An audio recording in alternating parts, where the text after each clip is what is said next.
Hello guys, म चाहिँ आज खेततर्फ जाँदैछु होइन। किन भन्दाखेरि चाहिँ अब धान काट्ने सिजन आउन लागिसक्यो नि त है। गाउँघरतिर त अब यो भनौँ न तिहारभन्दा अगाडि, दसैँभन्दा पछाडि प्रायः जस्तो मान्छेहरूले काट्न सुरु गरिहाल्छ होइन। त्यो बिचमा चाहिँ सक्छ पनि। त्यही भएर म पनि जाँदैछु आफ्नो खेत हेर्न कस्तो छ पानीको अवस्था। अहिले यसपालि अलि बर्सात होइन, पानीहरू चाहिँ परेको परै भएर चाहिँ के भइदिरहेछ भने चाहिँ खेतहरू गिलो छ क्या, तर धानहरू चाहिँ पाकिसकेको छ। हेरौँ त, यत्तिको पाकिसक्यो क्या। अनि त्यही भएर यो त अरूको खेत हो होइन, आफ्नो खेत चाहिँ मेरो त्यहाँ छ। त्यो रुखहरू देखेको ठाउँमा, कहाँ भनेदेखि ऊ त्यहाँ होइन। त्यही भएर चाहिँ कस्तो रहेछ खेतमा पानी कतिको छ, अनि धानहरू पाक्यो कि पाकेन होइन, त्यही चेक गर्नलाई गइरहेको हो। यो हातमा मैले चाहिँ फाउरो लिएर गइरहेको छु है। खेतमा पानी छ भने चाहिँ त्यो पानीलाई अलिकति निखार गर्नको लागि होइन, त्यहाँदेखि पानीलाई चाहिँ अब अलिकति खोलेर चाहिँ खेतबाट पानी जाओस् भनेर चाहिँ गइरहेको हो। तर गर्मी चाहिँ अति भइसक्यो गाइस। बिहान चाहिँ म आएन, घरमै थोरै कामहरू थियो अनि अल्छी गरियो होइन। अहिले चाहिँ गर्मीमा साध्यै भइसक्यो र नि जाँदैछु ल। यति नै हो है। अब चाहिँ म तपाईँहरूलाई यहाँको खेतबारीहरू देखाउँछु है। कति छ धानको मात्रा, यति लगाइन्छ कि यहाँको किसानहरूले यति खेतीपाती गर्छ, अझै नि खानु पुग्दैन क्या। यस्तो अवस्था छ। खै किन हो, उब्जनी नै नभए हो कि के हो थाहा भएन। खानलाई मात्रै पुग्छ क्या भन्नाले, खानै नपुग्ने चाहिँ होइन, लगाउनेलाई चाहिँ खानलाई पुग्छ। तर यो बेचेर हुन्छ नि अलिकति पैसा होला भन्ने चाहिँ हुँदैन क्या। 6-7 महिना पछि बल्ल तल्ल बाली भित्राउने बेला हुन्छ, फेरि त्यही बालीलाई बेचेर अलिकति आम्दानी हुन्छ कि भन्ने चाहिँ सोच्नु नै भएन क्या। यदि कोही कसैको बेच्नुको लागि भइहालेछ भने पनि बजार भाउ पाउँदैन होइन, त्यस्तै त हो नि। ल एनिवे जेसुकै भए पनि है, म चाहिँ अब तपाईँहरूलाई यहाँको दृश्य देखाउँछु। खेतहरू चाहिँ कतिको छ है। ल मैले ब्याक क्यामेरा गरेँ। ल गाइस यस्तो छ, हेरौँ त जताततै। म एकछिन उभिएर देखाउँछु यहाँनिर है, हल्का अगाडि गएर। यो चाहिँ हिँड्ने खेतको आलीहरू हो होइन, सिमाना भनौँ न, बोर्डर हो बोर्डर। यता चाहिँ नेपाल, यता इन्डिया, बिचमा यो महाकाली नदी। जस्ट जोक है गाइस, त्यतिकै बोलिदिएको। त्यस्तो चाहिँ होइन, तर यो चाहिँ मान्छेहरूको सिमाना प्लस यो चाहिँ बर्खाको टाइममा पानीहरू खेत सिँचाइ गर्नलाई बनाएको कुलो हो। तर अहिले चाहिँ यस्तो भइसकेको छ। ल म यहाँ उभिएर देखाउँछु है। हेरौँ त गाइस, जतातता हेरे पनि खेतै खेत छ क्या। ल म 360 घुमेर देखाइदिन्छु है। हेरौँ त, 360 रोटेट भइसकेको छु म। ल पहिला मैले यहाँदेखि स्टार्ट गरेँ हो होइन, यो पोइन्टदेखि फेरि घुमेर त्यहाँ पुगेँ।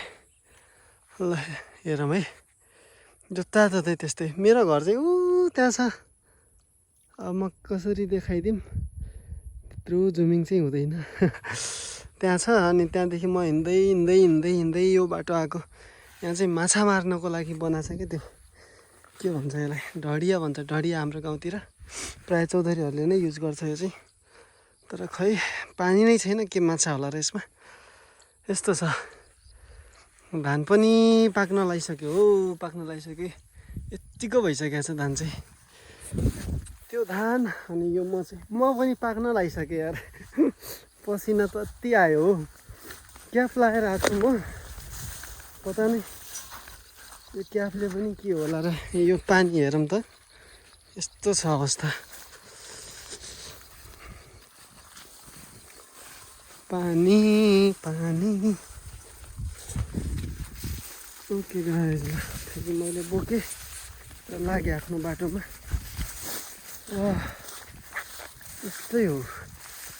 मैले चाहिँ खासै एडिटिङ फिडिटिङ भन्ने चाहिँ केही पनि सिकेको छैन होइन। अस्ति चाहिँ एउटा भिडियो बनाएँ मैले, आउँदाखेरि चाहिँ एउटा होइन क्लिपहरू त कति नै लिएँ होइन, तर एउटा बनाएर चाहिँ बनाउन खोजेको खासै उ चाहिँ भइदिएन। किन भन्दाखेरि त्यो दिन बाइकमा आयो पहिलोपल्ट, अब त्यसरी भिडियो पनि बनाएको थिएँ नयाँ भन्दा अगाडि चाहिँ।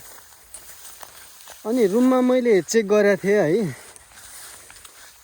रुममा चेक गर्दाखेरि चाहिँ के भयो भन्दाखेरि त्यो माइकहरू नलाएर पनि आवाज चाहिँ क्लियर आयो क्या। मेरो माइन्डसेट चाहिँ के भयो भन्दाखेरि ए आवाज त आउँदो रहेछ, त्यसो भए भिडियो बनाउन भइहाल्ने हो भनेर मैले चाहिँ अब त्यो भनौँ न माइकहरू चाहिँ केही पनि लिइनँ, एड नै गरिनँ क्या। अनि पछि बाइक चलाउँदाखेरि फेरि भिडियो बनाएँ होइन, कस्तो आयो क्लिपहरू भनेर सुनेन क्या बाटोमा, किनकि बाटोमा यात्रा गर्दै थिएँ नि त।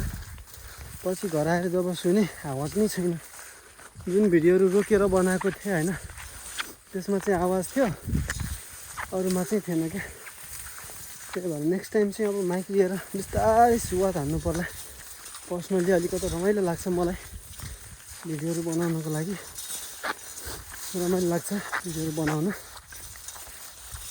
ओके ल गाइस, यहाँदेखि चाहिँ म आफ्नो खेत पुगिसकेँ है।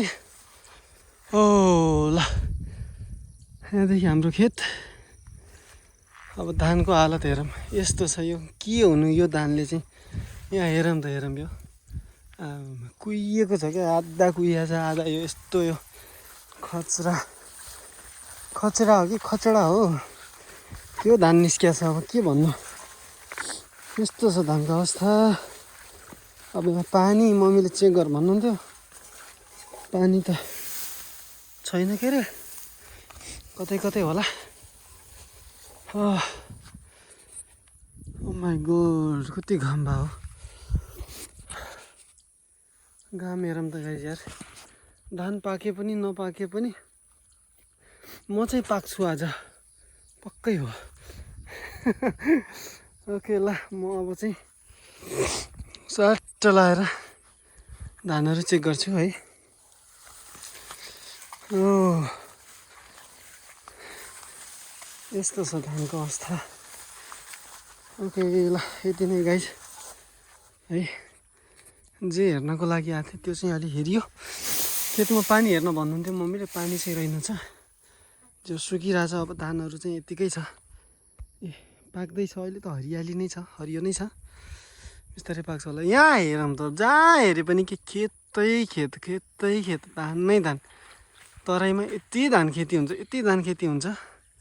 हेरौँ त, जता हेर आँखाले, यो क्यामेराले जहाँसम्म भ्याइरहेछ धान खेती नै छ। यस्तो खेतीपाती गर्छ है तराईको मान्छेहरू, तर के गर्नु गाइस, जति दुःख गरे नि जे गरे नि किसानहरू कहिल्यै खुसी हुने दिन आएन हो। अब खै नयाँ सरकार आइरहेछ अरे, आइसकेको छ आउन त होइन, अन्तरिम सरकार। अब त्यसले नि के हुने हो र।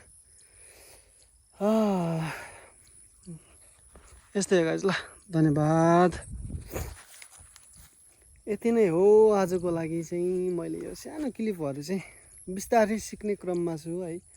अब डे बाई डे अब हुन्छ नि, काहीँ कसो निस्केको बेला टक्क यसरी बनाउन सुरु गऱ्यो भने बिस्तारै बिस्तारै सिक्छु होला होइन। राम्रो एडिटिङ, राम्रो बोल्ने शैली, अनि राम्रो भिडियो सुट है।